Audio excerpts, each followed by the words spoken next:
Muito boa tarde a todas e a todos que nos ouvem, que nos veem. Mais essa iniciativa do FIS Talks, hoje dando continuidade à segunda parte da entrevista com a nossa Gilmara Spino, essa grande empreendedora da área de comunicação e gestão, professora da Fundação Getúlio Vargas, do MBA de Gestão da Fundação Getúlio Vargas, e tem várias iniciativas. A Gilmara, ela, além de ser diretora-presidente da GPS, ela sempre foi envolvida assim, em grandes iniciativas do setor saúde, sempre contribuindo de uma forma muito rica, muito colaborativa mesmo, para esse conceito de economia colaborativa, tentando integrar as pessoas, as empresas, enfim, tentando, através da qualificação dos dissensos, construir um consenso entre as pessoas que participam.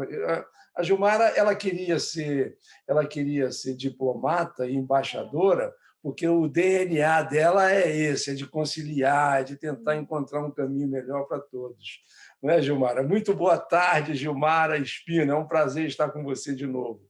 Prazer é meu, você anda contando meus segredos aí em público. Mas foi. A vida levou para outros rumos A Gilmara, profissionais. o sonho dela era ser diplomata, ela confidenciou isso. E o Instituto Rio Branco perdeu, certamente, uma grande diplomata. Mas nós, hoje, ganhamos uma grande executiva que trata com muito carinho de um ponto que é de extrema relevância para todos nós, que é a comunicação. Eu acho que nessa pandemia de Covid, que nós vamos dar continuidade ao que ela começou no bloco anterior, isso ficou muito assim destacado. E eu até considero que o maior problema que nós temos na medicina brasileira é a comunicação. A comunicação, porque a gente tem muitos sinais trocados, muitas fake news. O mundo está muito cheio dessas confusões de comunicação que causam uma tremenda confusão nas pessoas e as pessoas ficam sem saber se aquilo é real, se não é, enfim. E a melhor maneira de comunicar, não é, de uma maneira mais segura, mais tranquila, identificando a melhor forma. O mundo está muito assim dividido em pequenas castas, porque a comunicação no mundo, a internet, toda essa coisa construiu uma nova modelagem de comunicação. Você não pode falar da mesma forma com uma pessoa de um determinado segmento social, de faixa etária, enfim, de gênero, igual como você fala com outro. Você tem que ter maneiras de comunicar que as pessoas entendam com facilidade aquilo que você está, de fato, querendo dizer. E eu acho que é isso que você tem feito, e era sobre isso que você estava nos falando ao final do primeiro bloco, e eu, então, pedi para a gente dar continuidade a essa experiência que você vivenciou na Redditor, como prestadora de serviço que você é, a sua empresa é da rede, como é que vocês estruturaram toda essa questão da comunicação correta dentro da rede nesse período tão dramático que vivemos de Covid no Brasil e no mundo, obviamente. A nossa entrada, especialmente no planejamento estratégico de comunicação deles, porque eles têm um departamento de marketing interno, foi quando houve uma necessidade de dizer para o mercado aquilo que estava sendo feito internamente. Isso não foi planejado lá atrás, mas, e essa é a minha leitura, tá? Teve um momento em que não se sabia exatamente o tamanho, a dimensão de leitos que seriam necessários, e as pessoas começaram a vir à imprensa e dizia, espera um pouquinho, então vamos confiscar leito, não vamos confiscar leito, qual é o papel do setor público, qual é o papel do setor privado, um está em função do outro. Foi uma bagunça geral em termos de comunicação, muito ruído e muito pouco diálogo. Muito pouco diálogo. E agora sim, fazendo uma análise mais retrospectiva, eu atribuo muito aquele momento e aquele período em que os centros mais organizados foram a público para dizer, olha, a gente está fazendo a nossa parte. Olha aqui o que a gente está fazendo, vamos trabalhar junto? Não precisa ser nós versus eles. Tem um jeito da gente trabalhar em conjunto. Nesse momento, a rede toma a iniciativa de procurar, de trabalhar com fornecedor externo, terceiro, a GPS fez esse trabalho, como outras organizações de grande porte fizeram também. E aí é só nesse momento, aí eu estou falando mais ou menos de maio, comecinho de junho, que a gente começa a estruturar um plano para estar no Valor Econômico, para estar no Globo, para estar na grande mídia contando. Está aqui o que é um hospital de campanha, está aqui o que difere esse hospital de campanha de outros hospitais de campanha que estão sendo construídos. Então, isso já estava sendo feito antes, mas contar isso para o mercado não foi uma decisão planejada desde lá de trás, foi uma necessidade. Entendi. Então, o que a gente dizia poucos hospitais, os que eu tive contato, e aí eu tenho contato com muito, né? Entre outras coisas, a minha sócia é muito ligada ao IQG, a Camila Covelo, ela é muito ligada ao IQG. A gente tem, Camila que conhece, querida, a gente tem acesso a uma quantidade muito grande de hospitais, então a gente acompanha muito o que está sendo feito nos hospitais do Brasil. E eu tenho dificuldade em dizer quem estava devidamente estruturado ou planejado do ponto de vista de comunicação desde lá do começo.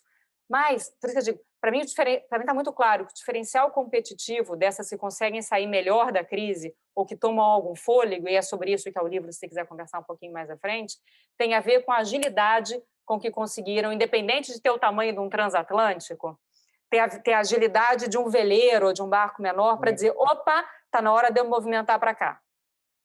Um plano de comunicação do tamanho do seu sapato, né? Cada um pode ter o seu e eficiente. Eu acho que faltou isso e falta isso no setor saúde. Isso eu percebo nitidamente, seja no setor privado, seja no setor público, com raras exceções, como é o caso da Redditor e tantos outros, a Einstein, Cílio, que tem uma estrutura de comunicação, mas não precisa ser gigante como esse que eu falei. Pode ser uma coisa pequena, que faça um bom... Não precisa reinventar a roda, né, José? Tem um montão de coisa que já é conhecida, que já é sabida, que já está pronto. Legal. Esse é um belo trabalho que você faz, sem dúvida nenhuma.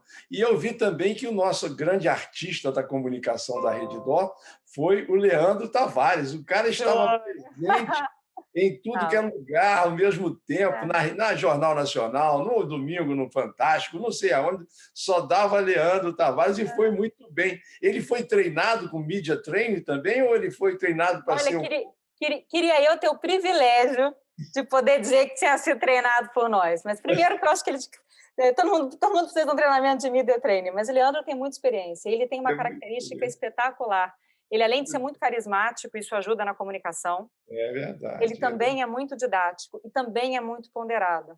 Então, ele fala bem, ele escuta muito. O Leandro é, sem dúvida, um grande comunicador e acho que a Rede foi muito feliz escolhendo para ser o porta-voz nesse momento. Que, aliás, essa é outra recomendação que a gente costuma sempre dar. Em momento de crise, eleja e treine um porta-voz. Porque em momento de crise, todo mundo quer aparecer. Todo mundo quer aparecer. Tem uma voz única, né? Eu lembro que eu conversei isso acho que com o Paulo Moll, e ele me disse, não, nós lá, quem está falando por nós é o Leandro. E deixa que somente ele é que representa. Com um desses convites que eu fiz para um dos webinars nossos, e ele me disse isso, não tem que ser o Leandro, porque é ele que está falando sobre esse assunto, ele é que é o cara. Senão fica todo mundo falando o que pensa, o que quer, o que deseja. Exatamente. Né? Muito bem estruturado. E me diga uma coisa, você me contou que está construindo um livro, né, junto com o Rodrigo Gavina, sobre essa experiência vivida.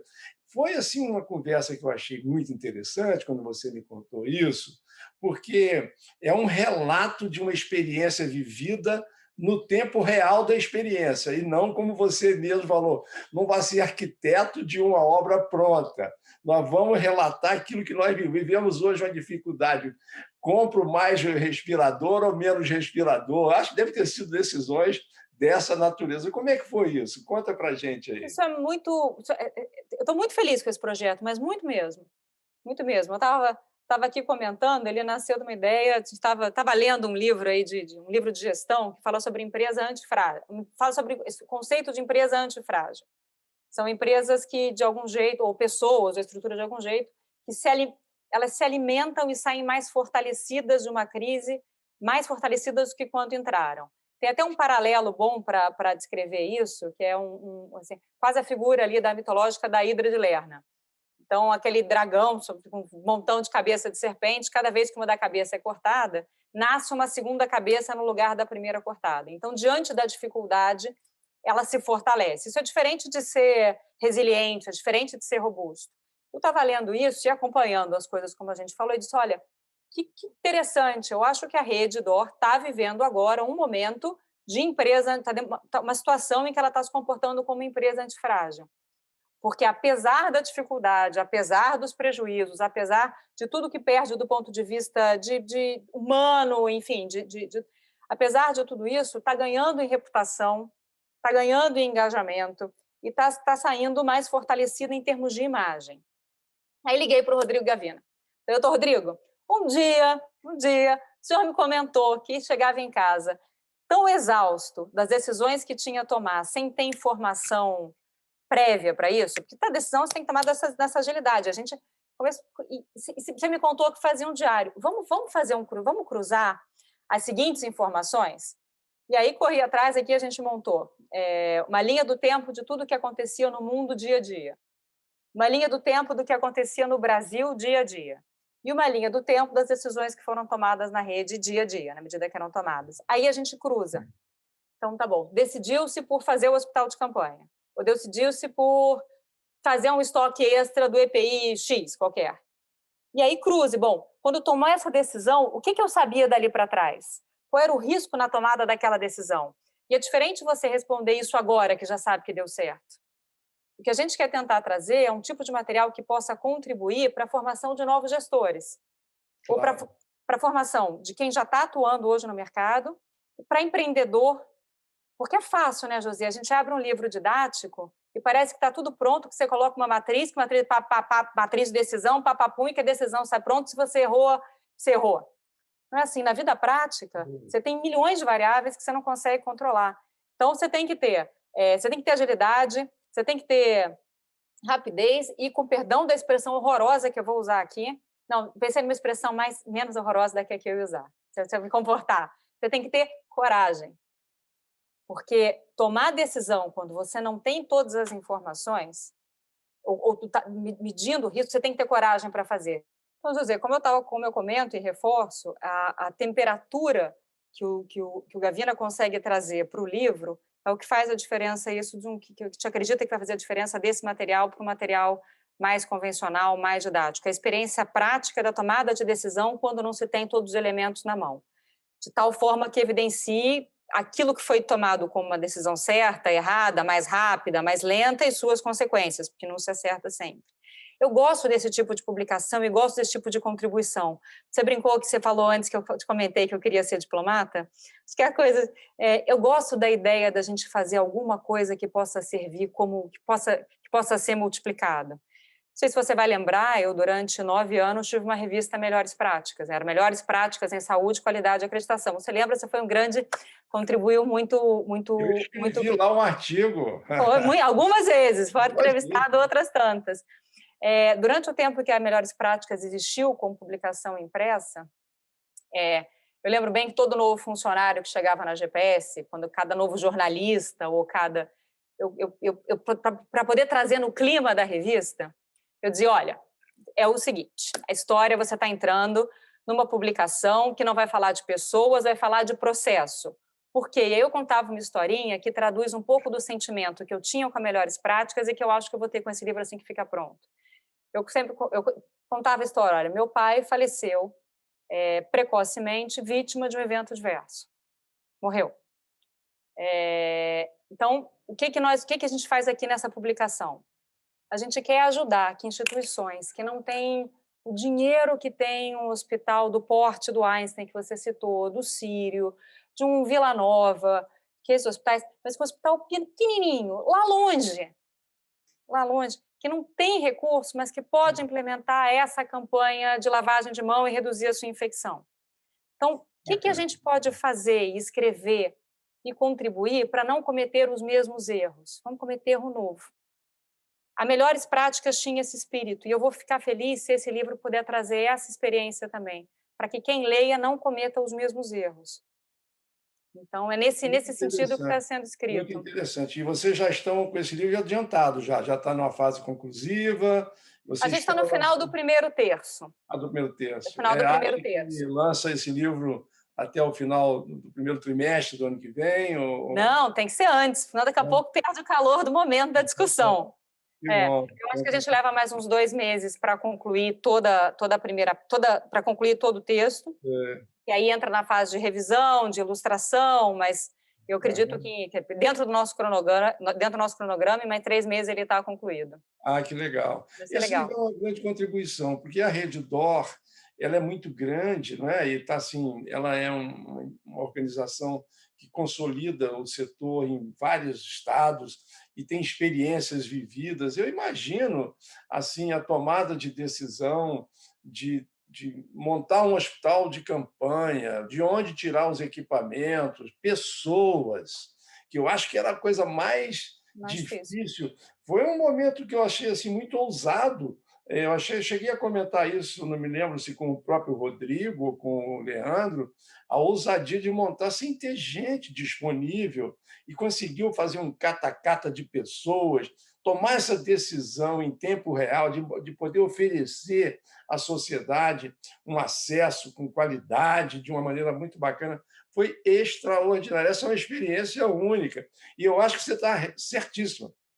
Ela vai servir demais para o empreendedor aprender com os erros de quem cometeu, os acertos de quem cometeu, e aí você poder errar com originalidade, outros erros, não cometer os mesmos. Eu acho que, no final, é isso que o livro pode trazer de grande contribuição, de ver como é a tomada de decisão do empreendedor é difícil. Eu sinto E muito eu por instituições que sequer tinham recurso para tomar alguma decisão, é, porque a rede ainda tem caixa, claro. tem canal, tem estoque, estava muito Relacionamento. estruturada em termos de processo, tinha gente, mas a gente agora vai entrar no momento em que instituições de pequeno porte, até de menor porte, perderam receita, não retomaram suas cirurgias e muitas vezes estão se vendo um beco sem saída. Como é que eu faço? É. Como é que eu faço? Então, é um momento, sim, se já era antes, mais forte ainda da gente trabalhar um pouco mais juntos, de forma mais colaborativa. Menos de cooperação e mais de colaboração. Eu queria ouvir um pouquinho agora você, Gilmara, já caminhando para esses minutos finais do nosso encontro, um pouco sobre a sua visão assim do futuro, do amanhã da medicina brasileira. Você está sempre presente nos grandes eventos nacionais, você me disse que participou ativamente do FIS, é um orgulho Foi. para nós ter tido você lá presente, acompanhando o nosso Fórum Inovação Saúde, que foi espetacular, eu acho.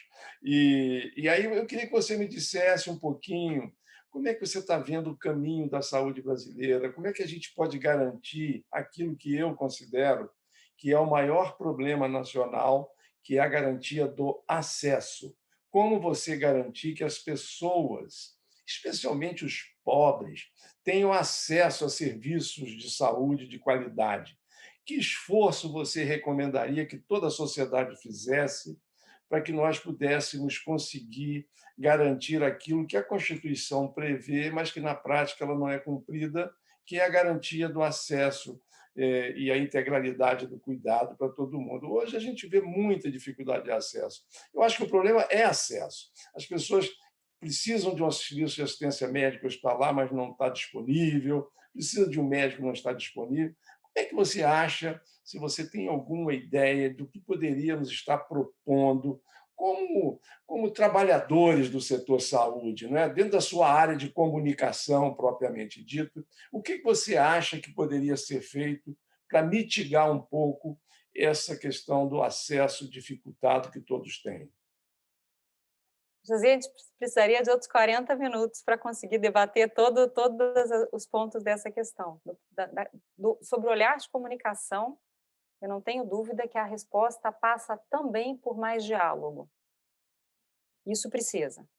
E a gente teve um exemplo agora claríssimo, quando estava discutindo, e aí vocês viram na imprensa, e não estou falando nada diferente, ali Lígia Bahia na CNN, na CBN, Globo News, dizendo que a mudança no decreto, a sugestão estava, abre aspas, eu não estou falando nada de novo, estão querendo incendiar o SUS, fecha aspas.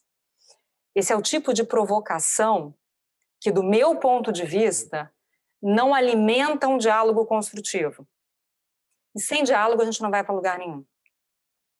Sem isso, a gente não consegue estar discutindo como regulamentar ou como regular novos entrantes. A gente vai passar por uma situação completamente nova. A gente tem uma estrutura de plano, um modelo de empresas que se caracterizam, oferecem um serviço do tipo quase plano de saúde, cartão saúde, cartão consultas a R$ 30, telecom, de tudo. A gente tem novos entrantes, tem novos players que a gente não imaginava que teria nesse volume, com essa força, há 9, 10 meses atrás.